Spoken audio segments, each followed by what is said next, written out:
Hello બાલ દોસ્તો, એજ્યુટેકનો ચેનલમાં આપનું સ્વાગત છે।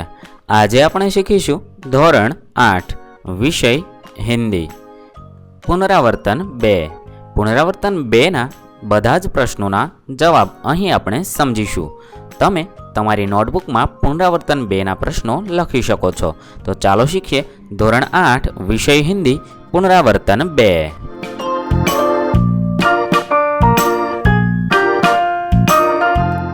पुनरावर्तन में प्रश्न नंबर 1, निम्नलिखित परिच्छेद पढ़ो और इस विषय पर अपने साथियों से पूछने के लिए 3 प्रश्न बनाओ। અહીં એક ફકરો આપેલો છે। આ ફકરો વાંચવાનો છે અને તેના આધારે તમારે 3 પ્રશ્ન બનાવવાના છે। આ ફકરાને આધારે 3 પ્રશ્ન આપણે આ મુજબ બનાવી શકીએ। 1, समय धन से भी अधिक मूल्यवान क्यों है? 2, समय के सदुपयोग से क्या लाभ होता है? 3, समय का सबसे अच्छा उपयोग क्या है? आ रीते આપણે 3 પ્રશ્ન બનાવી શકીએ। આના સિવાયના વિચારીને અલગ 3 પ્રશ્ન પણ તમે બનાવી શકો છો। હવે પ્રશ્ન નંબર 2, नीचे दिए गए शब्दों में से संज्ञा, सर्वनाम और विशेषण पहचान कर वर्गीकृत कीजिए और उनका वाक्य में प्रयोग कीजिए। અહીં કેટલાક શબ્દ આપેલા છે। આ શબ્દોમાંથી આપણે સંજ્ઞા, સર્વનામ અને વિશેષણ શોધવાના છે અને તેનું વર્ગીકરણ કરવાનું છે અને વર્ગીકરણ કરીને પછી તેનો આપણે વાક્ય પ્રયોગ કરવાનો છે। સૌપ્રથમ આપણે સંજ્ઞાઓ શોધીએ।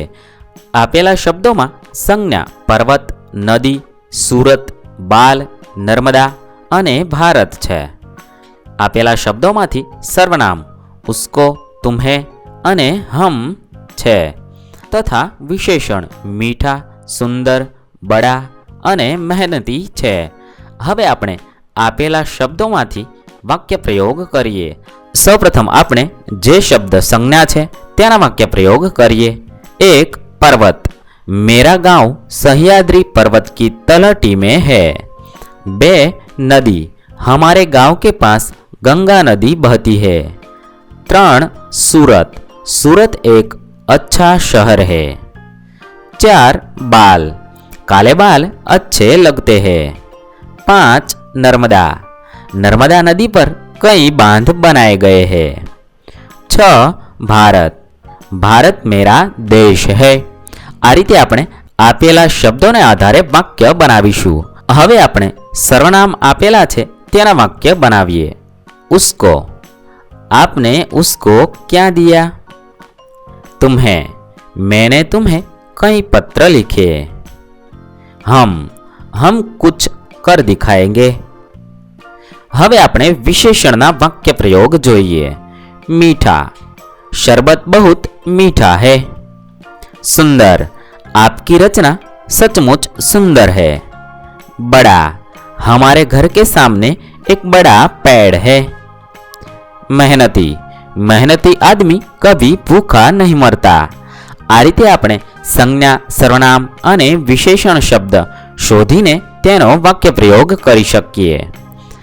પ્રશ્ન નંબર 3, दिए गए शब्दों को सही स्थान पर रखिए। અહીં કેટલાક શબ્દ આપેલા છે। આ શબ્દોને આપણે આપેલી ખાલી જગ્યાઓમાં યોગ્ય સ્થાને મૂકવાના છે। 1, मोनिका धीरे धीरे खाना बना रही थी। 2, हवाई जहाज ऊपर उड़ रहा है। 3, दिन भर यहाँ वहाँ देखा।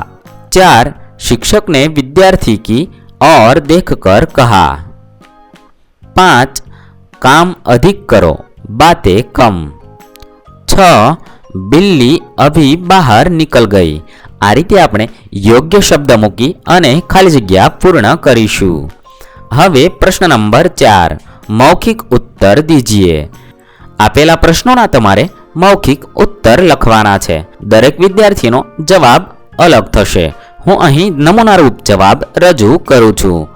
आपके परिवार में से आपको कौन सबसे ज्यादा पसंद है? क्यों? હું અહીં તમારા જેવા વિદ્યાર્થીને ઘરમાંથી કોણ વધુ પસંદ છે તે લખું છું। તમારે તમારા ઘરમાં તમને સૌથી વધુ કોણ પસંદ છે તે લખવાનું છે। मेरे परिवार में से मुझे अपनी दादी जी सबसे ज़्यादा पसंद है। दादी जी बहुत शांत और सरल स्वभाव की है। वे एक स्कूल की प्रिंसिपल थी, इसलिए आज भी वे बहुत अनुशासन प्रिय है। गणित, विज्ञान और अंग्रेजी उनके प्रिय विषय है। दादी जी के कारण ही मुझे कहीं ट्यूशन लेने नहीं जाना पड़ता। वे घर पर ही बड़े प्रेम से मुझे पढ़ाती है। मुझ में जो अच्छी आदतें हैं वे सब मेरी दादी जी के ही कारण है। महापुरुषों की कहानियां सुनाकर वे मुझे भी उनकी तरह बनने के लिए प्रेरित करती है। उनकी जिंदादिली के कारण घर के वातावरण में बड़ी रौनक बनी रहती है। जब वे कहीं जाती है तब मुझे बहुत सूनापन लगता है, इसीलिए परिवार में मेरी पसंद की व्यक्ति दादी जी है। હવે પ્રશ્ન નંબર 2, आपके गांव अथवा शहर के बारे में 10-12 वाक्य लिखिए। હું અહીં મારા ગામ વિશે લખું છું, તમારે તમારા ગામ વિશે કે શહેર વિશે લખવાનું છે। मेरे गांव का नाम सरदारपुरा है। यह रूपा नदी के किनारे बसा है। गांव की आबादी लगभग 5000 है। इनमें अधिकतर लोग किसान है। हमारा गांव, मारे अहीं गम लखायु छे त्यां तमारे गांव लखवू। हमारा गांव प्रगतिशील है। यहाँ अनाज की बड़ी मंडी है। मारे मंडी ने जग्याए मंदी लखायु छे। मंडी एटले बजार थशे। यहाँ अनाज की बड़ी मंडी है। मंडी के कारण किसानों के उत्पाद अच्छे दामों में बिक जाते हैं, इसीलिए गांव के किसान हर तरह से सुखी है। गांव में एक विद्यालय है, इसमें एसएससी तक की पढ़ाई होती है। गांव की पंचायत सड़क, शिक्षा, स्वास्थ्य और जल आपूर्ति के लिए अच्छे प्रयत्न किए हैं। वृक्षारोपण की प्रवृत्ति के कारण हमारा हरा भरा गांव नंदनवन जैसा लगता है। હવે प्रश्न नंबर 3, आपको पसंद हो ऐसी फिल्म का नाम बताकर संक्षेप में उसकी कहानी लिखिए। હું અહીં મને પસંદ છે તે ફિલ્મ વિશે લખું છું, તમારે તમારી પસંદની ફિલ્મ વિશે લખવાનું છે। मेरी पसंद की फिल्म है तारे जमीन पर। इसमें 10-12 वर्ष का एक विद्यार्थी है। उसको स्कूल की पढ़ाई में रुचि नहीं है। चित्रों या कलाकृतियों के प्रति उसका अधिक आकर्षण है। एक अध्यापक पढ़ाई में उस विद्यार्थी की अरुचि का पता लगाता है। उसकी रुचि मालूम होने पर वह उसे चित्र बनाने के लिए देता है। धीरे धीरे चित्रकला में उसकी एकाग्रता बढ़ जाती है। बाद में इसी एकाग्रता का उपयोग पढ़ाई में कर वह एक अच्छा विद्यार्थी बन जाता है। आ रीते तमे तमने मनपसंद फिल्म विषे लखी शको छो। सवाल नंबर 4, यदि सूरज न निकले तो क्या होगा? तमारा विचार तमारे लखवाना छे। यदि सूरज नहीं निकलता तो यह दुनिया ही नहीं होती। यदि सूरज न निकलता तो सुबह न होती और हमें पक्षियों का कलरव सुनने को न मिलता। धरती पर प्रकाश भी न होता। धरती पर अंधेरा ही छाया रहता। धरती पर वनस्पति मुरझा जाती। फूल फल पर बुरा असर पड़ता। सूरज न निकलने पर वर्षा भी नहीं होती। खेतों में फसलें नहीं लहलहाती। जब जल और अन्न न होता तो यह जीव सृष्टि भी नहीं होती। आ रीते तमे तमारा विचारो लखी शको छो। हवे प्रश्न नंबर 5, यदि आप गांव के सरपंच होते तो? जो तमे तमारा गामना सरपंच होय तो तमे शुं करी शको ते અહીં લખવાનું છે। હું तमारा जेवा एक विद्यार्थीनी बात लखूं छूं। यदि मैं अपने गांव का सरपंच होता तो मेरे गांव की यह हालत न होती जो आज है। आज गांव में न अच्छी सड़कें हैं, न जल आपूर्ति की उचित व्यवस्था है, न स्कूल है, न दवाखाना। गांव वालों को अपनी छोटी मोटी जरूरतें पूरी करने के लिए निकट के शहर जाना पड़ता है। यदि मैं गांव का सरपंच होता तो गांव को शहर से जोड़ने वाली सड़क पक्की बनवाता। गांव में कुओं की जगह नलकूपों द्वारा स्वच्छ जल की आपूर्ति होती। गांव में हाई स्कूल तक की शिक्षा की व्यवस्था होती। ग्राम पंचायत की ओर से एक दवाखाना होता।